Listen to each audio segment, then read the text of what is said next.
The new E, the new attitude. Brought to you by Mercedes-Benz.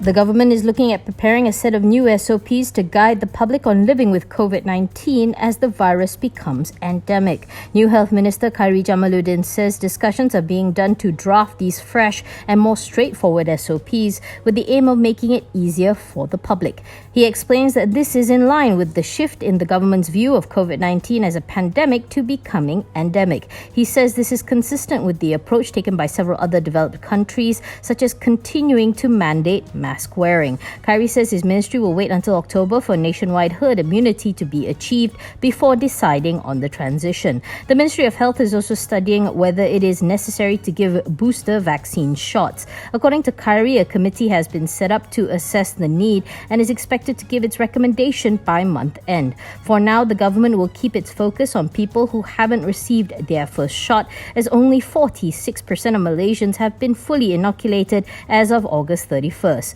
New COVID-19 cases fell to 18,762 today from 20,890 yesterday, according to Health DG Tan Sri Dr. Noor Hisham Abdullah. Daily recoveries outpaced new infections at 21,073, while another 278 deaths were reported today, bringing the death toll to 16,942.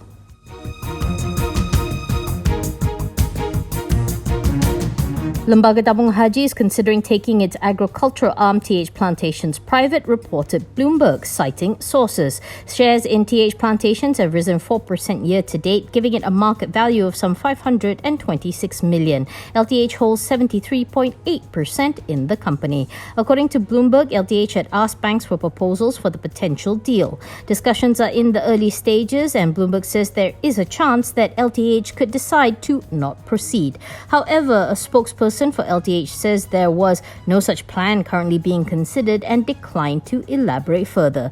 News of this possible deal comes as palm oil prices reached an all-time high in May, triggering a flurry of deal activity among Malaysian planters.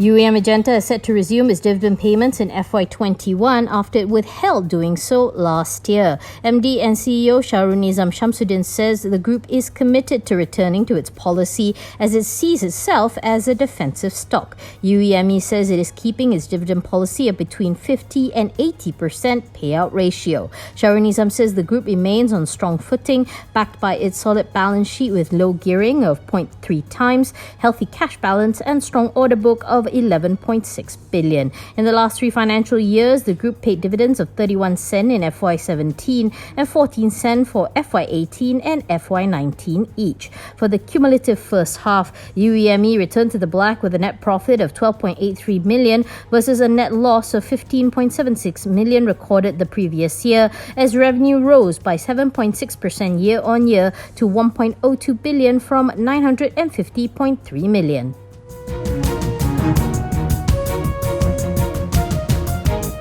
Solarvest Holdings unit Atlantic Blue has secured a large-scale solar project to build a solar photovoltaic energy-generating facility in Chuping, PERLIS, a contract worth 175 million. Awarded under the LSS at Mentari program, Solarvest said its unit had been appointed by Classic Solar Farm to undertake the engineering, procurement, construction and commissioning work for the development of the 50-megawatt solar facility. In a separate statement, Group CEO Davis Chung Chun Seong said the project is expected to be the largest solar power plant in PERLIS. It will help to offset approximately 78,450 tons of CO2 per year. He says that with this project win, Solarvest's unbilled order book has increased to 583 million. Chung says the group is poised to have a busy year ahead as it is collectively tendering for approximately 1,000 MWP worth of projects across Malaysia, Taiwan and the Philippines.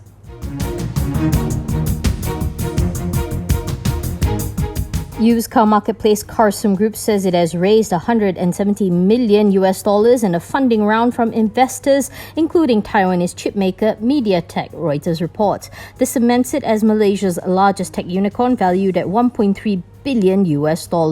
Co-founder and CEO Eric Cheng says that Carsome has been ramping up its retail centres and expanding its offerings, which include a 5-day refund policy and 1-year warranty. Carsome will use the funds to extend its spate of acquisitions. This year, it acquired a stake in a Jakarta-based car and motorcycle auction service and agreed a deal with Australia-listed iCar Asia. CFO Juliette Zhu says that Carsome is looking to almost treble its revenue to nearly $1 billion and expects to turn profitable on an operating level in 2022. Zhu says Carsome is considering listing in the US within the next 12 months and is in talks with sponsors of blank check companies.